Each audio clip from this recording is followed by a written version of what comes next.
Film शुरू होती है लस्माना नाम की एक आदमी को दिखाने से, जो एक दिन अपने घर में एक प्रीस्टेस को बुलाता है। प्रीस्टेस लस्माना के साथ घर की बेसमेंट में गई और वहाँ काला जादू करने लगती है, जिसके लिए उसने बकरी का कटा हुआ सर अपने सामने रख दिया। ये सब लस्माना के कहने पर ही किया जा रहा था, क्योंकि वो अमीर होना चाहता था। प्रीस्टेस उससे कहती है कि जो मैंने तुमसे मंगवाया था वो लाकर दो मुझे। तब लस्माना अपने बैग में से एक औरत की बाल और कुछ पैसे निकाल कर उसे दे देता है, तो वो उन बालों को कागज में लपेट कर खुद खा जाती है, जबकि अपने बाल तोड़कर लस्माना को खिला देती है। फिर वो लस्माना के सामने पैसों को जलाकर उसके हाथ पर चाकू से कट लगा देती है, जो चीज हालांकि जादू का हिस्सा ही था, लेकिन लस्माना को दर्द होने की वजह से वो प्रीस्टेस को बुरा भला कहने लगता है और दूसरी तरफ अपना मुंह कर लेता है, जबकि उसके पीछे प्रीस्टेस हवा में उड़ने लगती है। अब जब लस्माना मुड़कर उसकी तरफ देखता है तो प्रीस्टेस को ऐसी हालत में देखकर वो दंग रह गया और अब उसे भी प्रीस्टेस की जादुई ताकतों पर यकीन हो गया था। वो उसके सामने घुटनों पर बैठ गया, कहता है कि आज से मैं तुम्हारा गुलाम। उसका ये कहना ही था कि उसके कमरे में पैसों की बारिश होने लगती है। साथ ही लस्माना का ब्रीफ केस भी पैसों से भरने लगता है, जो देखकर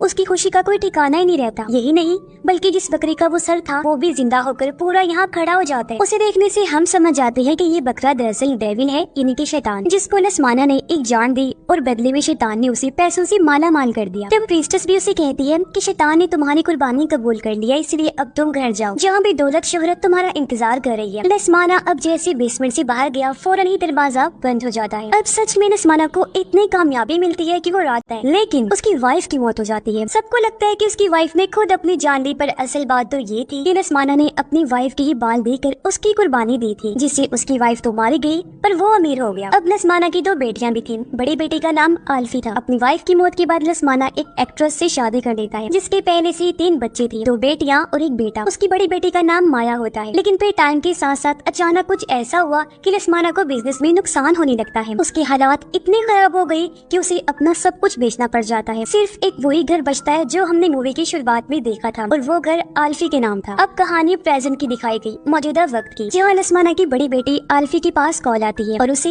हॉस्पिटल बुलाया जाता है। दरअसल आल्फी अपनी मॉम के मरने और डैड की दूसरी शादी से दुखी थी और पिछले 10 साल से वो अकेली ही रह रही। हॉस्पिटल जब वो जाती है तो पता चला कि लस्माना की तबीयत बहुत ज्यादा खराब है और वही हॉस्पिटल में दाखिल है। हॉस्पिटल आकर उसकी मुलाकात अपनी सौतेली माँ और सौतेली बहन भाइयों से होती है। नर्स उन्हें बताती है कि लस्माना को जिल्द की बीमारी है, साथ ही उसके जिस्म के अंदरूनी हिस्से भी खराब हो रहे हैं। लस्माना की जिल्द से बहुत गंदी स्मेल आ रही थी, इसलिए सारे लोग बाहर चले जाते हैं और अंदर उसके पास बस आल्फी ही रह जाती है। वो जब वहाँ बैठी थी तो अचानक लाइट चली गई। तभी लस्माना उसका हाथ पकड़ लेता है और एक डरावना सा हाथ भी हम देख पाते हैं, जो एक डरावनी औरत का था और वो पर्दे के पीछे से बाहर आ रही थी। वो आल्फी की तरफ बढ़ने लगी पर अचानक ही गायब हो जाती है। अब आल्फी जब देखती है कि डैड ने काफी देर से मेरा हाथ पकड़ा हुआ है, तो वो बेड की तरफ देखती है, जहाँ उसे डरावनी औरत ने ही उसका हाथ पकड़ा हुआ था। असल में वो आल्फी पर हमला कर देती है, जिससे वो काफी घबरा जाती है, पर अचानक ही लाइट आ गई और सब नॉर्मल हो जाता है। अब अचानक लस्माना बेड से लेता है, वो कंट्रोल से बाहर हो गया था। अब शोर सुनकर बाकी सब भी अंदर आ गए और लस्माना अपनी दूसरी बेटी के ऊपर गिर गया, यानी माया की बहन के ऊपर, और उसके मुंह से जो खून निकल रहा था वो सारा माया की बहन पर गिर जाता है। पर आल्फी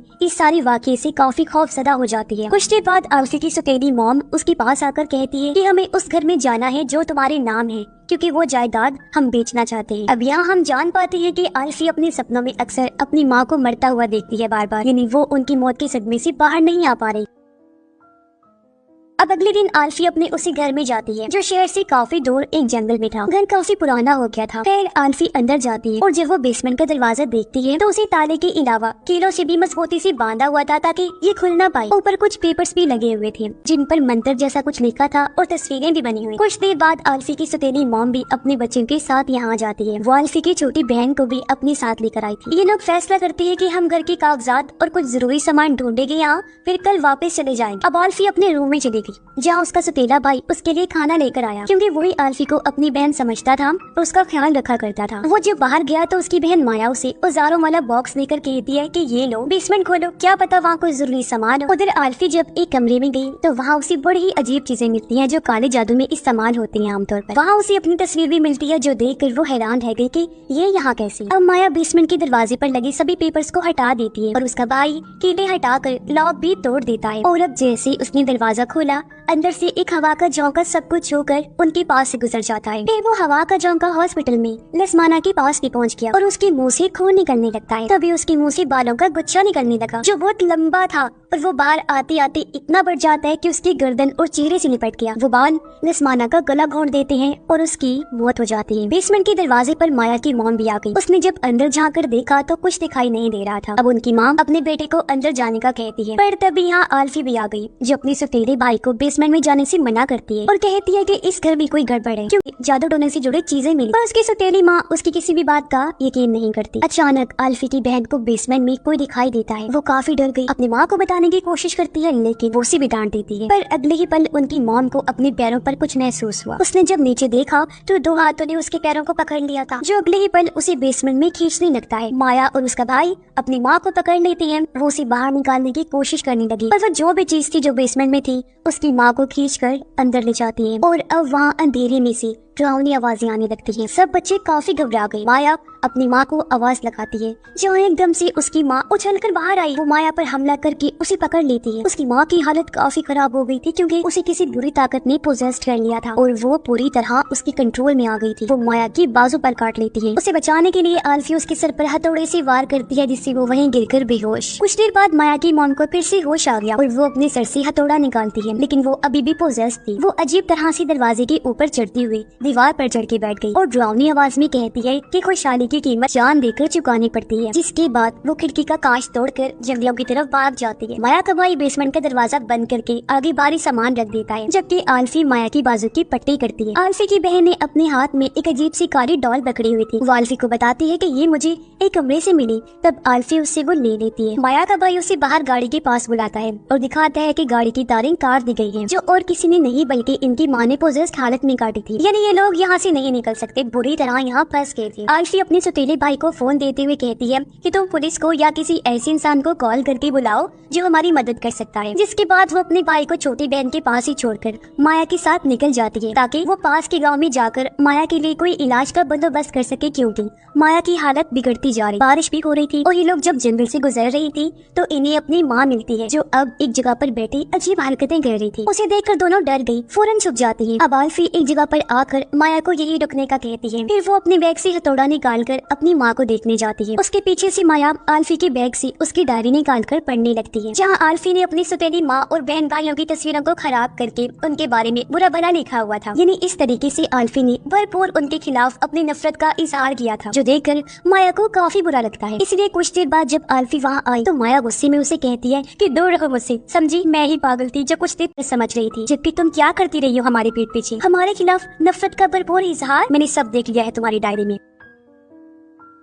अब आल्फी हालांकि उसे माफी मांगती है, उसे समझाने की कोशिश करने लगी लेकिन माया उसकी सुनने को तैयार ही नहीं थी, इसलिए वो अकेले ही वहाँ से चली जाती है। आल्फी उसके पीछे जाकर भी उसे रोकने की कोशिश करती है लेकिन माया जो भाग चुकी थी वो ढूंढने पर भी उसे कहीं नहीं मिलती, जिस वजह से आल्फी को काफी बुरा लगता है और मजबूरन उसे माया के बगैर ही घर आना पड़ता है। अब घर में माया का भाई अपनी दूसरी बहन को कॉल करता है जो किसी वजह से इन लोगों के साथ इस घर में नहीं आ पाई। माया का भाई उसे सारी बात बताकर मदद के लिए घर बुलाता है। कुछ देर बाद आल्फी भी घर आ गई। वो अपने भाई को सारी बात बता देती है। उसके भाई को भी दुख हुआ। वो कहता है कि तुम इतनी नफरत करती हो हम सबसे और माया को अकेला ही छोड़ आई। आल्फी कहती है कि सुबह होते ही मैं उसे ढूंढने जाऊंगी। फिर वो अपने भाई को उसी कमरे में लेकर जाती है जहाँ उसने काले जादू वाली चीजें देखी। वहाँ उन्हें एक डायरी मिली जिसके अंदर डरावनी सी औरत की पेंटिंग थी। आल्फी कहती है कि इस औरत को मैंने हॉस्पिटल में देखा था और इसने मेरा हाथ पकड़ के मुझे डराया भी था। और वहाँ बने कुछ और सिंबल निशान देखकर कहती है कि ये सारे निशान वही हैं जो बेसमेंट के दरवाजे पर लगाए गए उन कागज पर थे। हो सकता है कि ये निशान सिंबल बेसमेंट के अंदर किसी डरावनी चीज को बाहर आने से रोकने के लिए लगाए गए हो। अभी किताब को पढ़ने से इन्हें पता चला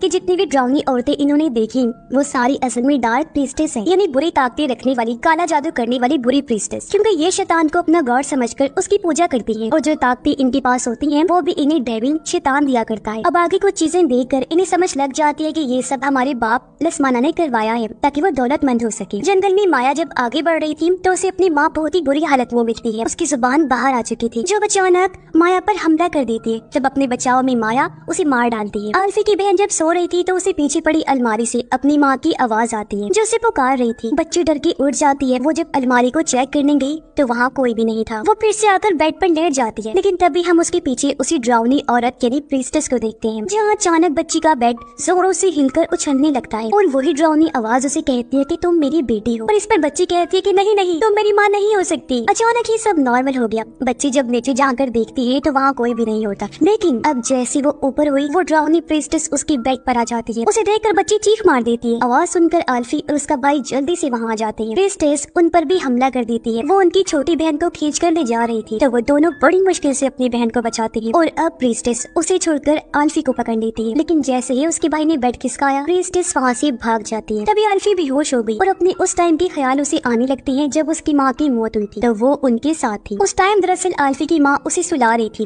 पर अचानक किसी बुरी ताकत ने उन्हें बिल्डिंग से नीचे धक्का दे दिया। ये देखकर फौरन आल्फी ने अपनी माँ को पकड़ लिया। वो डरी थी, पर तभी यहाँ चुड़ैल नुमा प्रिस्टेस वहाँ आकर उसकी माँ को नीचे गिराकर मार देती है। अपनी माँ को बचाते हुए प्रिस्टेस ने आल्फी की बाजू पर पकड़ लिया था। तब उस चुड़ैल प्रिस्टेस की नाखूनों के निशान आल्फी की बाजू पर लग गई थी, जो आज भी थी। अब सुबह हो गई थी और इनकी वो बहन भी यहाँ आ गई थी, पर बीच जंगल में उसकी गाड़ी रुक गई। तभी उसके पास माया आ गई, जो भी अजीब हालत में थी। वो अपनी बहन को कहती है कि चलो मेरे साथ, मैं तुम्हें घर तक ले चलती। पर उसकी बहन शीशे से देखती है कि माया ने अपने पीछे हथौड़ी छुपाई हुई है, जो देखकर उसे अजीब तो लगा, लेकिन वो माया से पूछ ही लेती है कि तुमने ये हथौड़ी क्यों पकड़ी हुई है। जो सुनकर तो बस माया को गुस्सा आ गया और वो हथौड़ी से कार का दरवाजा तोड़कर अंदर आ गई और अपनी बहन पर बुरी तरह हथौड़ी से हमला करके उसे मार डालती है, जिससे हम समझ जाते हैं कि माया भी अपनी होश में नहीं रही, वो भी पोजेस्ड हो चुकी है। वो फिर घर आती है और देखती है कि आल्फी की हालत खराब है। बार बार उसे भी प्रिस्टेस की ड्राउनी आवाज पुकार रही और उसके पास ही हम डेविल को भी देख पाते हैं। तभी माया को बेसमेंट में उसी ड्राउनी प्रिस्टेस की परछाई दिखाई देती है, इसलिए वो बेसमेंट में आ जाती है। बेसमेंट में माया को 5 पुतलों से बनी एक माला मिलती है, इन पुतलों को जो उसने पिरोया हुआ था, और ये इनकी फैमिली के ही थे। एक बार फिर उसे प्रिस्टेस पुकारने लगी। माया पूछती है कि तुम कौन हो। वो बताती है कि मैं तुम्हारी माँ हूँ, तुम्हारी बहन भाइयों ने मुझे चुन लिया है, इसलिए अब तुम भी मेरी गुलामी में आ जाओ मेरी बच्ची। इतना सुनकर माया अपना सर झुका देती है और हम पीछे ड्राउनी प्रिस्टेस को बैठा हुआ देखते हैं। सुबह आल्फी को होश आ गई। वो जब नीचे आई तो अपनी माँ को पियानो बजाते हुए देखती है, इसलिए वो उनके साथ में जाकर बैठ जाती है। पर ये उसकी मॉम नहीं, बल्कि वही प्रिस्टेस थी जो आल्फी का हाथ पकड़ के उसे जख्मी कर देती है। आल्फी बुरी तरह चिल्लाने लगी। अब प्रिस्टेस उसके सामने अपना मुंह चीरने लगती है। आल्फी से ये देखा नहीं गया तो वो अपनी आंखों पर हाथ रख लेती है, पर प्रिस्टेस अपनी पूरी खाल निकाल कर उसे डरा रही थी। पर अगले ही पल वहाँ माया आकर आल्फी को संभालती है और हम देखते हैं कि माया बिल्कुल सही सलामत है। खैर अब ये बहन भाई एक साथ बैठे हुए थे और आल्फी की उस बाजू की हालत खराब होती जा रही थी जिसे प्रिस्टेस ने पकड़ा था। आल्फी अपने भाई को कहती है कि देखो मेरी बाजू का भी यही हाल है और मेरी छोटी बहन का भी। जब से इसने वो काली सी गुड़िया हाथ में पकड़ी है, इसका हाथ भी अजीब होता जा रहा है। अब आल्फी अपने भाई को बताती है कि तुम्हें याद है तुम्हारी मॉम यानी मेरी सौतेली माँ ने क्या कहा था कि कुछ जान देकर चुकानी पड़ती है, और जो ड्राउनी प्रिस्टेस हमें बार बार दिखाई दे रही है ना, उसने मेरी माँ को मारा था जब डैड ने पैसों के लिए उनकी कुर्बानी दी थी, और अब वही तुम्हारी माँ के अंदर भी है। वो हमें यहाँ से कभी नहीं निकलने देगी। चलो उठो, हमें अभी के अभी यहाँ से भागना होगा। पर एकदम से माया अजीब तरह से बोलती है कि वो तुम्हें कभी यहाँ से नहीं जाने देगा। माया के भाई को गुस्सा आ गया ये सुनकर। वो माया को पकड़ के कहता है कि कौन नहीं जाने देगा, आखिर तुम किसकी बात कर रही हो। अब माया कोई जवाब तो नहीं देती, बल्कि जोर जोर से हंसने लगती है और ऐसा होते ही म्यूजिक अपने आप ही बजने लगा। सामान भी इधर से उधर उड़ने लगता है और घर से बाहर जाने के सभी दरवाजे बंद हो जाते हैं। पर माया फिर से वही बात करती है कि वो तुम्हें यहाँ से जाने नहीं देगा। तभी खिड़की से बाहर वही ड्राउनी प्रिस्टेस आ जाती है। माया का भाई उसे ढूंढने जाता है क्योंकि माया गायब हो गई। ऊपर एक कमरे में आकर वो देखता है कि माया अपना सर दरवाजे पर मारकर रो रही है। उसका भाई कहता है कि क्या कर रही हो तुम, चलो हमें यहाँ से चलना है। और अब वो जैसे ही मुड़ी, हम देखते हैं कि वो माया नहीं बल्कि वही प्रिस्टेस है। उसे देखकर वो डर से भाग जाते हैं, लेकिन जहाँ भी वो जा रहा था ड्राउनी प्रिस्टेस उसके सामने आ जाया करती थी। और वो बड़ी मुश्किल से एक कमरे में आकर दरवाजा बंद कर देता है और देखता है कि उसके पीछे माया बैठी हुई। वो अपने भाई को बताती है कि वो जो है ना, वो आल्फी और उसकी बहन को हासिल करना चाहता है, यानी उनकी कुर्बानी लेना चाहता है। इस टाइम माया के हाथ में अपने भाई का पुतला था जो उसने माला में से लिया था। वो कहती है कि उस जंगल में हमारी माँ और दूसरी बहन को मार दिया है उसने, और अब वो दरवाजे के पीछे बैठा हमारा इंतजार कर रहा है। अब जैसे दरवाजा खुला, हम देखते हैं कि वहाँ वही डेविल था। माया कहती है यही सही टाइम है डेविल को आल्फी और उसकी बहन की कुर्बानी देने का, ताकि डेविल को उन दोनों की जाने मिल जाए और लसमाना पर लगा हुआ कर्ज श्राप खत्म हो जाए। क्योंकि आल्फी और उसकी बहन लसमाना की पहली वाइफ के बच्चे थे, तो उनकी माँ मर गई, जिसके बाद आल्फी और उसकी बहन के कुर्बान होते ही सब ठीक हो जाएगा और हम शैतान के गुलाम बच जाएंगे, जिससे हम बहुत पावरफुल हो जाएंगे। पर उसका भाई आल्फी और उसकी बहन को कुर्बान करना और शैतान की गुलामी करना नहीं चाहता था, जिसके लिए वो साफ साफ मना कर देता है, जिस वजह से उसे गुस्सा आ गया। अब माया के हाथ में अपने भाई का पुतला तो था ही, जिसका वो हाथ तोड़ देती है। वो पुतले का हाथ टूटते ही उसके भाई का हाथ भी टूट गया और वो अपनी जान बचाकर भागने लगा। लेकिन फिर माया पुतले की टांग तोड़ देती है, जिससे उसके भाई की भी टांग टूट गई और वो सीढ़ियों से नीचे गिर जाता है। उसके सामने आल्फी और उसकी बहन भी थी और के सामने ही पुतले का सर तोड़कर अलग कर देती है। ऐसा होते ही उसके भाई का सर भी जिस्म से अलग हो जाता है और भयानक उसकी मौत हो जाती है। ये देखकर दोनों बहनें काफी डर जाती हैं और अब माया आल्फी की बहन का पुतला उठाती है। ऐसा होते ही कोई ताकत उसे बेसमेंट में खींच ले जाती है। फिर माया आल्फी का पुतला उठाकर जमीन पर रखती है। ऐसा होते ही आल्फी उल्टी हो जाती है और अब जैसे जैसे माया ऊपर से नीचे पुतले को उछालने लगी, वैसे ही आल्फी भी उछलने लगती है, जिससे वो बेहोश हो गई। कुछ देर बाद जब आल्फी को होश आया तो वो खुद को बेसमेंट में पाती है, जहाँ उसे अपने सामने पास्ट यानी माजी दिखाया गया कि जब प्रीस्टेस आल्फी की माँ के मरने के बाद रिचुअल यानी जादू कर रही थी तो यहाँ लस्माना फिर से आया था। प्रीस्टेस उससे पूछती है कि जो मैंने तुमसे मंगवाया था क्या तुम वो लेकर आई हो? लस्माना कहता है कि नहीं, मैं नहीं ला सकता क्योंकि वो मेरी बेटी है, तो मैं नहीं चाहता कि आल्फी को कुछ भी हो। असल में प्रीस्टेस ने आल्फी के बाल मांगे थे क्योंकि वो उसकी माँ के बाद आल्फी पर जादू करने वाली थी, उसकी कुर्बानी भी शैतान को देने वाली थी। प्रीस्टेस कहती है कि तुम ऐसा नहीं कर सकती, तुम्हें शैतान के साथ किया गया वादा पूरा करना होगा। तब लस्माना उसे बाल दे देता है, पर प्रीस्टेस गुस्से में वो बाल आग में फेंक देती है क्योंकि वो जान गई थी कि ये किसी और के बाल लेकर आया है। प्रीस्टेस उस पर चिल्ला कर कहती है कि तुमने मुझे धोखा दिया है और अब लस्माना वहाँ पड़ा चाकू उठाकर प्रीस्टेस पर वार करके उसे मारने लगता है। मरने से पहले प्रीस्टेस लस्माना के बाल उखाड़कर कागज में लपेट कर खा जाती है और यहाँ वो लस्माना को बददुआ देती है कि जल्दी तुम अपना सब कुछ खो दोगी। पर लस्माना ने उसकी बात को नजरअंदाज करके वहीं बेसमेंट में प्रीस्टेस की लाश को गाड़ दिया था। ये सब देखने के बाद आल्फी ने जब पीछे मुड़कर देखा तो वहाँ उसकी बहन बेहोश पड़ी थी, जहाँ उसके हाथ में उसने आल्फी का पुतला पकड़ा हुआ था। वो पुतले में कीड़े चुभोने लगती है, जिससे आल्फी को तकलीफ होने लगी। फिर वो पुतले का गला घोटने लगी तो आल्फी का सांस भी बंद होने लगा, लेकिन वो माया के गले में उसका पुतला देख लेती है। ये देखकर आल्फी को एक आइडिया आया, वो जोर जोर से हंसने लगती है। माया को ये देखकर गुस्सा आ गया, वो आल्फी के पास जाकर कहती है कि इसमें हंसने वाली कौन सी बात है। फिर वो दूर जाकर आल्फी के पुतले की टांग तोड़ने लगती है, पर ठीक तभी आल्फी भी माया को उसका पुतला दिखाकर चिढ़ाने लगती है, जो उसने तब चुरा लिया था जब अभी माया उसके करीब आई। ये देखकर माया डर गई। तभी आल्फी उसका पुतला आग में फेंक दी और यहाँ माया भी आग में जलने से मारी जाती है। अब आल्फी जमीन में गड़ी प्रीस्टेस की लाश निकाल कर उसका पेट चीरती है और अंदर से लस्माना के बाल बाहर निकाल कर उन्हें आग में फेंक देती है ताकि ये कर्ज खत्म हो सके। ऐसा होते ही आल्फी पूरी तरह से ठीक तो हो जाती है, पर पीछे से प्रीस्टेस बाहर आकर उसे खींचकर कब्र के अंदर ले जाती है जो गड्ढे की तरह थी, जिससे आल्फी बेहोश हो गई। जब उसे होश आई तो वो प्रीस्टेस की लाश के साथ ही लेटी होती है और उसका पूरा जिस्म बालों में लिपटा हुआ था। आल्फी चाकू से बाल काट कर खुद को आजाद तो कर लेती है, लेकिन वो इस गड्ढे से बाहर नहीं निकल पाती। पर तभी एक हाथ अंदर आया जो उसकी मदद के लिए आया था। आल्फी उस हाथ को पकड़कर बाहर आ जाती है, जो और किसी का नहीं बल्कि उसकी बहन का ही था। अब कर्ज पूरी तरह से खत्म हो गया था, इसलिए आल्फी और उसकी बहन को किसी से कोई भी खतरा नहीं था। वो दोनों सही सलामत थी और इस घर को छोड़कर वापस चली जाती है और ये फिल्म भी इधर ही खत्म हो जाती है।